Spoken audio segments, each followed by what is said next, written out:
O nosso tema é a família e seu papel na recuperação da pessoa privada de liberdade. Para dissertar sobre esse assunto, certamente a maior autoridade de nosso país, a doutora Ângela Vidal Gandra da Silva, que é a secretária nacional da Família do Ministério da Mulher, da Família e dos Direitos Humanos. Doutora Ângela tem doutorado em Filosofia do Direito, bacharel em Direito, é especialista em Advanced Management Program do ISE Business School, da Universidade de Navarra.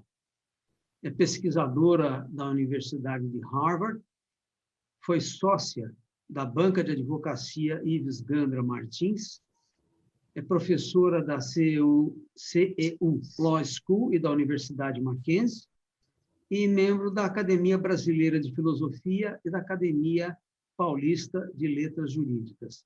Doutora Ângela, boa tarde, com um grande prazer que passo a ouvi-la. Boa tarde a todos. É uma alegria receber esse convite, estar com vocês, participando desse congresso internacional. Queria agradecer ao doutor Ricardo por estar conosco agora, né?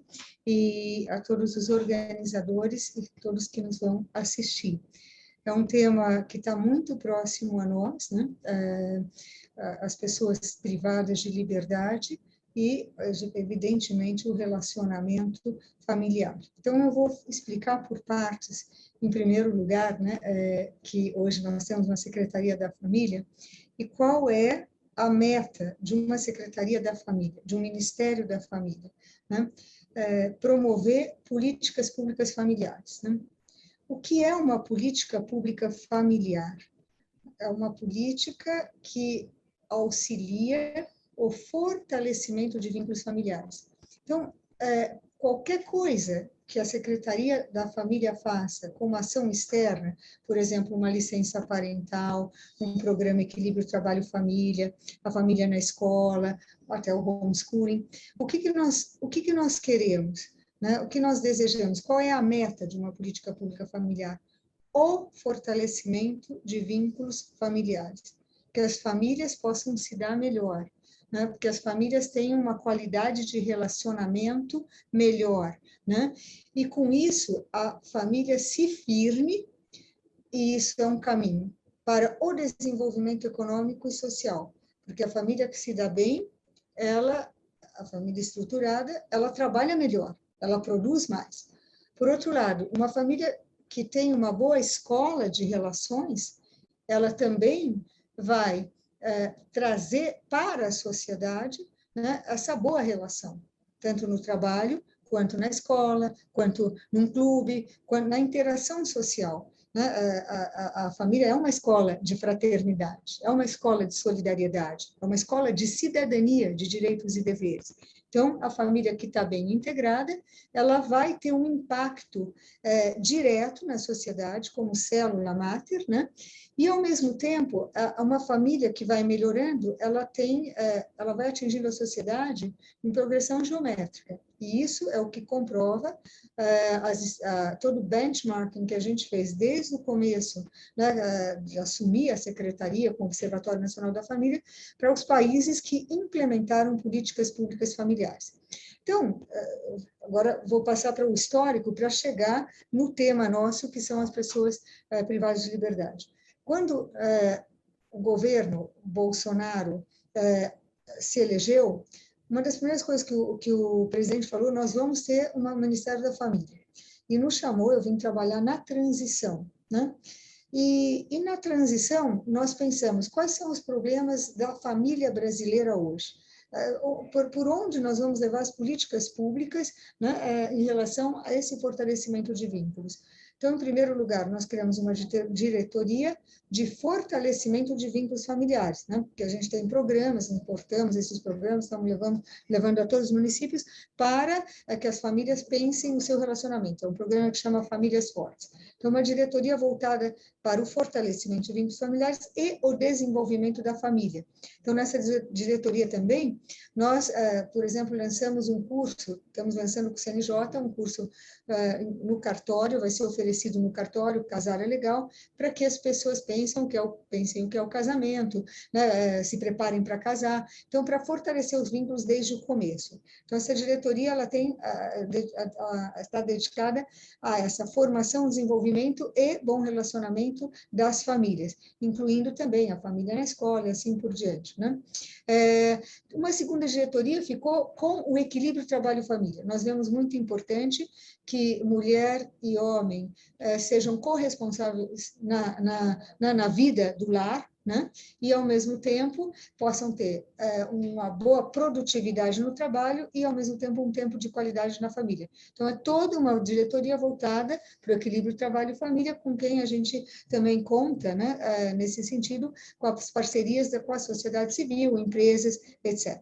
Depois teve uma diretoria que nós colocamos os desafios, né, no âmbito familiar. Quais são os desafios que hoje no Brasil nós enfrentamos em termos de problemas? Nós esperamos chegar antes, a prevenção da prevenção, né, não ter problemas, né, e administrar desenvolvimento, é o que nós desejamos. Mas ainda há muitos problemas e estão dentro da família. Então, drogas, alcoolismo, vamos dizer, pedofilia, né, a gravidez na adolescência, né, evasão escolar, violência doméstica. Nós temos todos esses problemas, né? Então, nós trouxemos programas também para o combate de drogas. Por exemplo, nós lançamos a campanha Refeições em Família, para que se possa os pais conviverem mais, né, e perceberem que um filho pode estar indo para as drogas,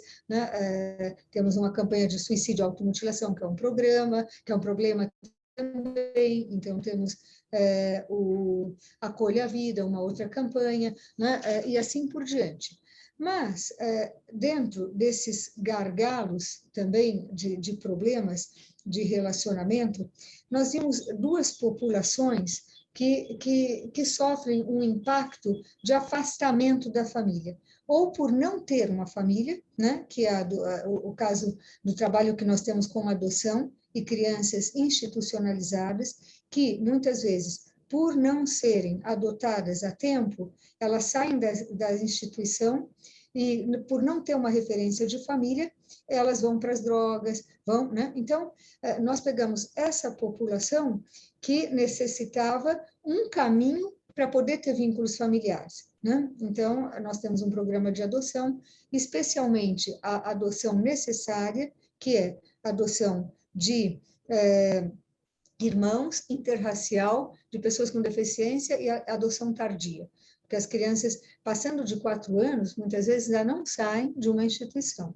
E é muito triste isso. E isso é um gargalo para a sociedade depois, porque muitas vezes tu tem uma pessoa que vai depois ter uma vida, de fato, vamos dizer, para o crime, para as drogas e assim vai. E é estatisticamente comprovado, né?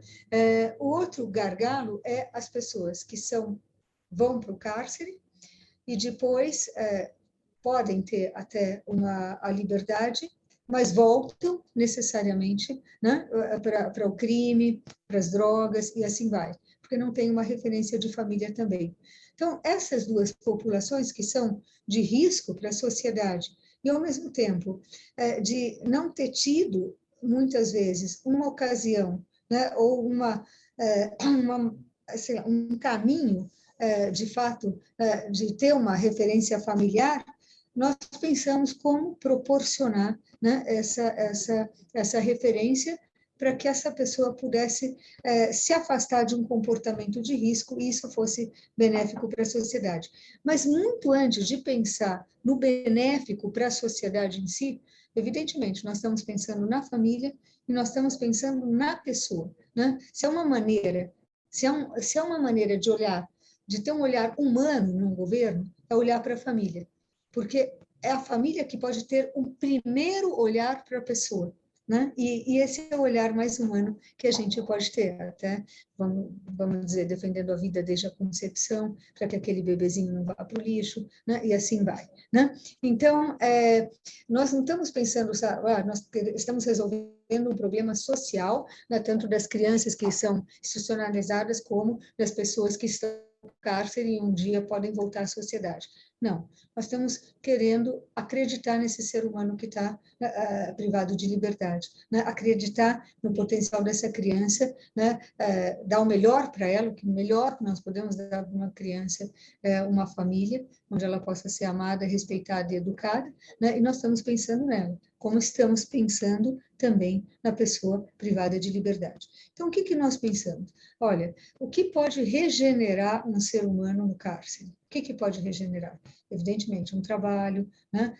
Um tratamento respeituoso, né? Agora, mais do que tudo isso, um caminho para que ele se sinta valorizado como pessoa, para que ele tenha um caminho para se perdoar, né? E ser perdoado.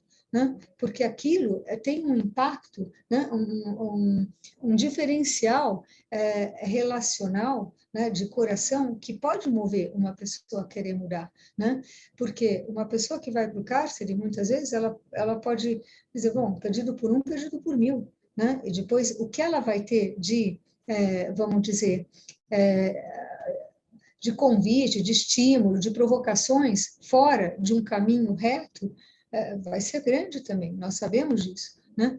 Então, o que acontece? A família, ela pode ser o começo de um retorno e de uma decisão de melhora e de querer sair dali. Né? E por quê? Porque, de fato, ele pode sentir que ele pode ser perdoado. Né? E, de fato, eu tive experiência desses trabalhos, né, nos Estados Unidos, por exemplo, né, e que havia um trabalho nas prisões para regenerar através do relacionamento humano, né? E até aceitar a culpa e querer dizer, né, aceitar essa culpa e depois trabalhar com a família a culpa e o desejo de regeneração. Eu lembro até que nessa época o Viktor Frankl, né, há muito tempo atrás, né, teve nas prisões americanas para dar um sentido para a vida, que era o amor, né, e o trabalho, né, e o querer fazer de novo, retornar, repor a própria vida. Né? Eu lembro assim que era interessante que ele chegava na prisão e falava, né? Falava, olha, vocês estão aqui por uma culpa de vocês. É preciso reconhecer, querer regenerar. E eles falavam, obrigada, porque o senhor fala assim, não sei quem, e nós temos necessidade de reconhecer a nossa culpa. Né? E o poder pedir perdão para a família, né? Que isso acontece muito, estatisticamente, quando se acompanham essas visitas virtuais, né, o produto é esse, a pessoa ela se emociona de ver que há um caminho para o perdão e ela tem necessidade de pedir perdão. Então, isso primeiro, é o desejo de pedir perdão, não só para a sociedade, mas para as pessoas às quais essa pessoa privada de liberdade mais causou dano. Né? Então, aquilo é um caminho, né, de regeneração. Depois, por outro lado, a família dá a esperança do retorno. Né? A família traz, olha, nós vamos te receber de volta. Se tu sair daí, se tu melhorar, né? Por quê? Porque muitas vezes, se a família não aceita, né, eles ficam, ó, já viu? Ninguém me aceita, ninguém me... Né? Então, esse era o caminho que nós queríamos criar, né? Um caminho para o perdão, para a regeneração e para a decisão de sair diferente dali, né? E o que nós fizemos? O que dava para fazer, né, a partir de uma secretaria da família? Nós procuramos a DPU, né, a Defensoria Pública da União, encontramos realmente muito eco lá, né, e pedimos para que a gente conseguisse promover mais visitas das famílias nas penitenciárias. Aconteceu que isso foi no começo de 2019, né, o começo do governo, março, abril, e depois nós começamos a trabalhar o ACT, né, o Acordo de Cooperação Técnica, e quando, porque evidentemente exige muito estudo, porque as DPUs também têm a sua autonomia em cada estado, né? E daí nós trabalhamos esse ACT, mas quando foi se realizar, já chegou a pandemia, né? E então a gente viu para ir pelo caminho da visita virtual. E esse caminho da visita virtual já estava contemplado na política pública que a gente queria realizar, porque muitas famílias, os presos, infelizmente, eles são presos longe, né, da família. E promover a visita virtual é algo muito interessante, mas não é um hábito nosso. Não é um hábito nosso, existe vamos dizer, muitos entraves, né, muitos requisitos. Então, nós procuramos, primeiro, fazer mais divulgação da visita virtual, e segundo, conseguir que aquilo realmente tivesse um fluxo ágil, né, para que as famílias possam ter constância nesses encontros, né? Então, nós estamos trabalhando as visitas virtuais, estamos divulgando para que também, no caso, os estados têm que abraçar, né? Os que têm a prisão e etc. E depois, por outro lado, estamos procurando também, junto ao MRE, que os presos estrangeiros tenham essa oportunidade, não? Então, eu vou falar uma coisa que é triste, né? A gente foi censurado. Há pessoas que falam, olha, como é que vai perder tempo e investir nas pessoas que tem tanta coisa para fazer, né? E vocês ainda vão investir nas pessoas que já ofenderam a sociedade, ou que o que nós gostaríamos era de vingança, e olha, é isso, esse governo é muito humano, né? E cabe em todos, né? E cabem né, os que têm até coração grande estão numa prisão, mas que tiveram misérias maiores do que esse coração, talvez, não é? Mas que querem, nós não podemos subestimar a capacidade do ser humano de querer se regenerar. E é obrigação nossa dar oportunidade para isso, tanto quanto a gente dá para um homem que cometeu violência doméstica, né? Até para as pessoas que realmente instigaram ao suicídio, a gente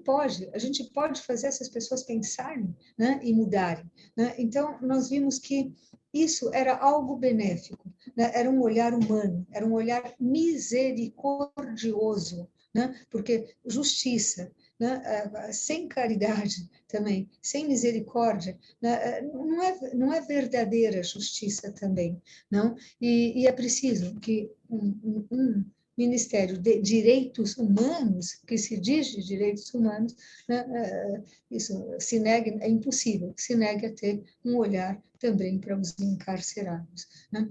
Então, nós temos muita alegria de poder levar adiante essa política pública, né, mas o nosso olhar mais especial, né, é para que isso não ocorra, né? Então, o que nós queremos é a prevenção da prevenção, que a gente quer chegar antes. Nós temos trabalhado muito, né, para a prevenção de drogas, né, estamos trabalhando esse PL que está né, para ser aprovado, infelizmente, do plantio da maconha, né, isso até em casa, né, abrir as fronteiras para o plantio da maconha. Nós temos muita preocupação, porque é o caminho para as drogas. A gente protege muito a família em relação a isso, com conscientização, com informação, com cartilhas, não é? E eu lembro que quando eu cheguei no governo, uma das coisas que mais me tocou foi uma carta que eu recebi. A gente recebe cartas, né? Uma pessoa do interior de São Paulo me escrevia, uma avó, falou, por favor, secretária, proteja nossas famílias da droga. Na minha cidade, uma cidade próxima a São Paulo, as drogas, o narcotráfico domina a cidade. Até o barulho da noite domina aqueles carros, né? As crianças têm como desejo, né, de futuro serem traficantes porque vão comprar um tênis. Nós esperamos chegar antes. Por isso, estamos implementando essas políticas públicas de fortalecimento de vínculos familiares, né, oferecendo o programa Famílias Fortes, né? Esse programa, ele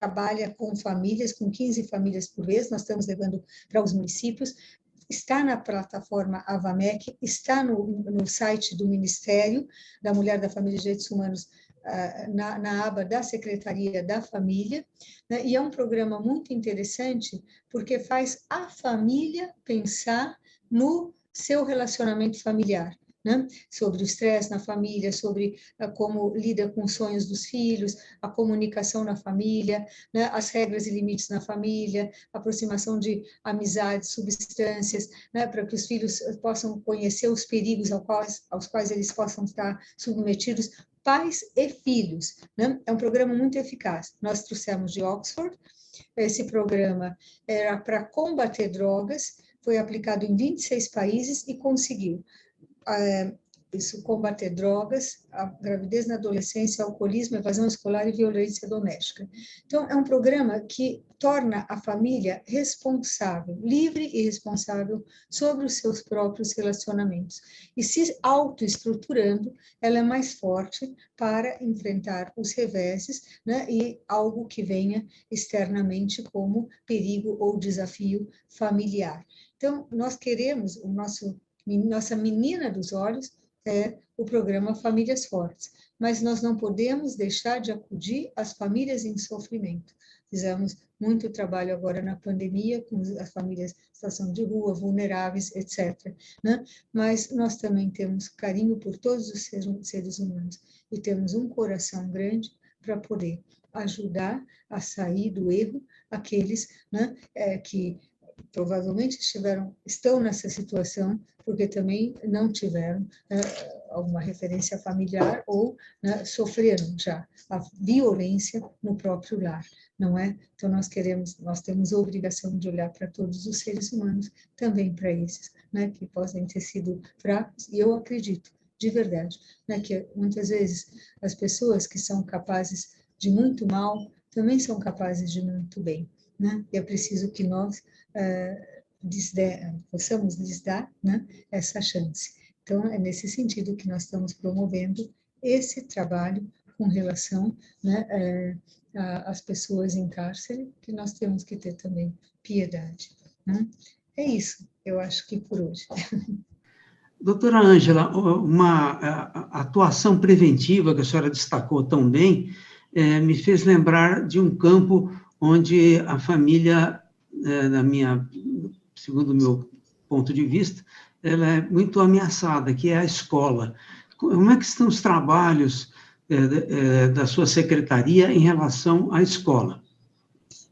Olha, nós trabalhamos especialmente um programa que nós levamos para o MEC, que chama Família na Escola, né? Nós achamos muito importante, primeiro, esse governo tem uma consciência, a partir da própria Declaração Universal de Direitos Humanos, que a família é a primeira protagonista da educação. Aliás, o Estado protege a família não só por problemas patrimoniais, reais, etc., mas principalmente porque a família, ela gera, né? E ela deve ter uma continuidade. E essas pessoas geradas têm um direito a serem cuidadas, educadas, respeitadas, amadas, como nós falamos, né? Agora, a educação, ela está em primeiro lugar na mão da família, não é o Estado que educa. O Estado pode dar o conhecimento e acompanha essa educação. E o que nos preocupava? O choque térmico que pode haver entre a escola e a família, né? E tem que haver uma unidade, tem que ter uma direção, né? E a família tem que acompanhar esse direcionamento, porque o que nós percebemos quando nós lançamos o homeschooling, não como sistema educativo, mas como direito humano. Os pais têm o direito a escolher a opção de ensino que eles querem para os filhos deles. Isso está na declaração. E nós, na nossa Constituição, prevemos o pluralismo de convicções e ideias na educação. Então, agora, quando nós lançamos o homeschooling, nos primeiros 100 dias de governo, nós percebemos que os pais falam, nossa, pais que querem educar, e há muitos pais que delegavam para a escola, né? Delegavam ou se omitiam na educação. E até na legislação nossa falava, dever do pai, matricular na escola, dever da família, né? Dever da escola, educar em tudo. Então, o que nós quisemos trazer? Né? A responsabilidade dos pais em relação à educação. Então, nós trouxemos esse programa Família na Escola, né? Que ajuda os pais a não só conhecerem o conteúdo que os filhos recebem na escola, quanto a performance, o desempenho escolar da criança, o seu relacionamento e outros problemas que podem se aproximar, como o bullying, que pode levar à mutilação, automutilação, suicídio, né? Como as drogas oferecidas na própria, no arredor, nos arredores da escola. Então, isso que nós trouxemos para o MEC, além de estar lutando pelo homeschooling, e também hoje pelas escolas comunitárias, que os pais, se querem, podem receber dinheiro, né?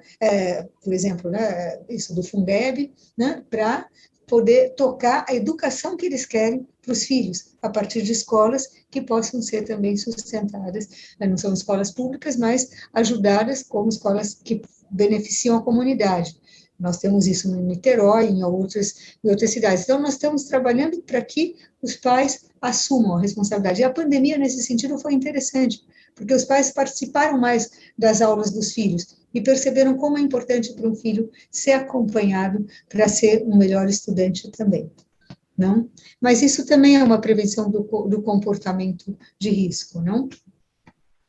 Se a senhora permitir o abuso de uma última pergunta, bem direta, eu estou realmente encantado com a quantidade e a qualidade dos trabalhos que são desenvolvidos pelo Ministério que a senhora integra e pela Secretaria Nacional que a senhora dirige. Eu gostaria de saber se, a esta altura, já há uma colheita feliz de resultados de tanto esforço que está sendo feito. Olha, eu posso te falar uma coisa, cara. Primeiro que a gente vê que a família, ela ganhou voz, ela está lutando por seus direitos, né? E isso a gente vê. Eu não quero isso para o meu filho, eu não quero isso na escola, eu quero homeschooling, né? E bate aqui, e não assim de uma forma paternalista, sim, me proteja, né? Elas estão se sentindo com a sua própria projeção e responsabilidade, né? Por outro lado, nós vemos que o nosso grande desejo é deixar a família como política pública de Estado, apartidária, suprapartidária, né? E nós estamos conseguindo esse diálogo para proteger a família como política pública transversal, né? E falar com o Congresso, agora vou receber um deputado, né? Vamos trabalhando. Que projetos podem fortalecer a família? Ganhou visibilidade a política pública familiar, né? E muito interessante, que foi um gol desse governo em relação à família, que o ano passado o presidente assinou um decreto, que é o decreto da Estratégia Nacional de Fortalecimento de Vínculos Familiares. Nós nos unimos, todos os ministérios, para sempre pensar ações, né, e sempre pensar em cada ação que vai fazendo, se aquilo ajuda ou não a família. Então, eu vou lá no Paulo Guedes, olha, tributária, como está contemplando a família, né? Turismo familiar, vamos fazer turismo familiar, como a gente vai proteger as famílias numerosas, ajudar as famílias numerosas no turismo, agricultura familiar, como fortalecer o vínculo na agricultura, porque esse negócio é importante para o Brasil, né? Educação e família, na cidadania, Bolsa Família, Renda Brasil, vamos contemplar o fortalecimento de vínculos no programa, né? Estamos formando agentes públicos para o fortalecimento de vínculos familiares, agentes sanitários, agentes da cidadania, assistentes sociais, né? para que entendam o que é um vínculo familiar, né? Então, a estratégia, ela se lançou pela esplanada. Um deputado pegou a estratégia, montou a Política Nacional de Fortalecimento de Vínculos Familiares, que vai institucionalizar o Ministério da Família, que vai ser lei, né? Que deve haver um Ministério da Família ou uma Secretaria da Família, um órgão para a família. E olha que interessante, conversando com os municípios e levando famílias fortes, nós estamos conseguindo em cada município uma Secretaria da Família. Porque quem chega em cada família mesmo, quem chega na ponta, né, é o município. Né, e pode ajudar as expectativas daquela comunidade. Então, muitos não é uma secretaria municipal da família, alguns já têm, mas outros são assistência social e família, educação e família, direitos humanos e família, mas nós vamos levando um olhar para a família, né? E isso vai fortalecendo a cultura de família, né? E, por fim, estamos conseguindo também uma frente parlamentar em defesa da família nas câmaras municipais. Isso faz com que, né, também fica ali um olho da família, na família, esse projeto não favorece a família, né? E ali se começa a defender a família, e mais do que defender, eu diria, Ricardo, projetar a família. Projetar a família, né, que é desenvolvimento, né, social e erradicação de pobreza. E, por fim, olha que interessante, nós lançamos na ONU uma parceria de países amigos da família. Né? Então, juntamos em políticas públicas internacionais o dever de olhar para a família. Né? Assinamos com 36 países o Geneva Consensus Declaration, que declara a necessidade de fortalecer vínculos familiares, especialmente depois da pandemia. Né?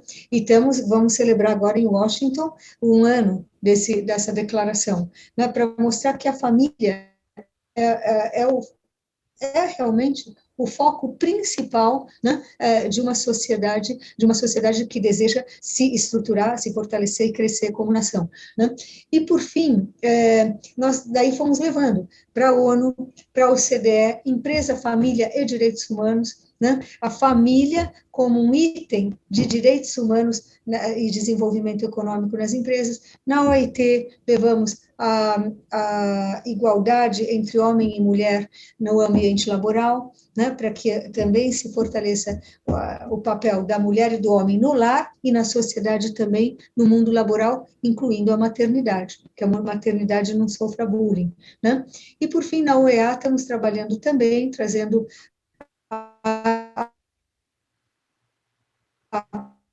primeira infância dentro da família. Desde o Brasil está tendo um impacto. Estou voltando da Ucrânia, estou voltando agora da Ucrânia. Fui para Madrid participar de um evento de políticas públicas, o diálogo fraterno nas políticas públicas, né? Participei lá em Madrid, e depois fui para a Ucrânia celebrar os 30 anos de democracia deles, né? Agora. E nesse evento, eu também fui falar das políticas públicas familiares e da defesa da vida, né? E é muito interessante, porque os países, eles apostam muito na capacidade do Brasil, no potencial do Brasil, dá um grande exemplo também em relação à defesa da vida e da família. Então, de fato, em 2 anos e meio para 3 de governo, né, eu tenho muita alegria de ver quantos passos nós vamos dando, não porque, vamos dizer, a mídia não fala isso, a mídia, de fato, é barulhenta, mas a gente vê quanto o brasileiro é pró-vida e pró-família, né? Mas como a gente vê que, de fato, a gente não pode subestimar também a capacidade do ser humano, né? Como ele ama, né, a sua própria vocação, né, que é o amor à vida, o amor à família, né, o desejo, né, de uma sociedade solidária, de uma economia que vai para frente, porque a família trabalha pela própria família, né? Porque é verdade, né? Quando você tem uma família, tu tem para onde voltar todas as noites, tu tem um motivo para trabalhar, né? Aquilo te instiga a ser melhor, né? E a família, de fato, quando a gente fala família é tudo, é porque é tudo mesmo, não é quem família melhor. Então eu vejo que isso é um eco do coração humano, Lutar pela família é um eco do coração humano, porque quando a gente fala de família, a gente pensa na nossa própria família e pensa, poxa, como eu queria que a minha família fosse melhor, como eu quero crescer, como eu amo, né? E assim vai, né? Então, não é por nós, é porque isso está no coração do brasileiro, o coração do ser humano, né? Nós queremos fortalecer, né? Isso a partir de políticas públicas, não é um ativismo, a partir de condições, né? Que levem essas famílias a serem mais fortes. E o melhor que a gente pode dar para um ser humano, de fato, é que ele tenha um vínculo forte com aqueles que o geraram e aquela continuidade.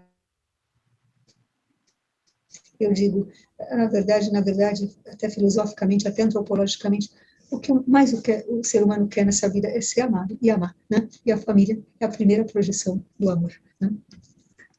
Eu gostaria de assinalar, eu sei que chegou o momento do término, do privilégio de ouvi-la, que a gente salta aos olhos e nos conquista esse seu ânimo, essa sua alegria, eles são verdadeiramente contagiantes. A gente percebe que, felizmente, numa posição tão importante como a sua, foi colocada alguém que é um verdadeiro dínamo. Agora, é fácil compreender esse ânimo, essa alegria, porque enquanto eu vi a sua exposição, eu me dei conta de que há muito pouca coisa em termos de projetos humanos, de realizações, que sejam tão nobres e tão gratificantes como esse seu objeto principal, que é o de socorrer e resgatar as famílias. Meus parabéns, minha admiração. Olha, Ricardo, eu vou falar uma coisa assim, por outro lado também eu aposto muito no ser humano, então eu fico pensando que a gente precisa apostar em todos e apostar nessa capacidade de ser humano, por isso eu não posso nunca, né, desprezar ninguém, nós não podemos, eu já falo isso como Ângela, mas essa política pública que a gente pode levar adiante em relação aos encarcerados, né, que me dá muita pena, né, porque a gente nunca sabe o que levou a pessoa, né, a aderir a uma trajetória tão triste, não? Mas é isso que é, nós temos que apostar no ser humano e também dar o melhor para cada um, né? Que essa potencialidade de ser verdadeiramente amado a partir de uma família. Então vamos juntos aí, né, Ricardo? Sem dúvida. Olha, eu agradeço muito a oportunidade de estar aqui falando com vocês, desejo um grande congresso, um abraço para todos que nos vão assistir, e eu queria dizer que a Secretaria Nacional da Família está à disposição de vocês para o que vocês precisarem sempre.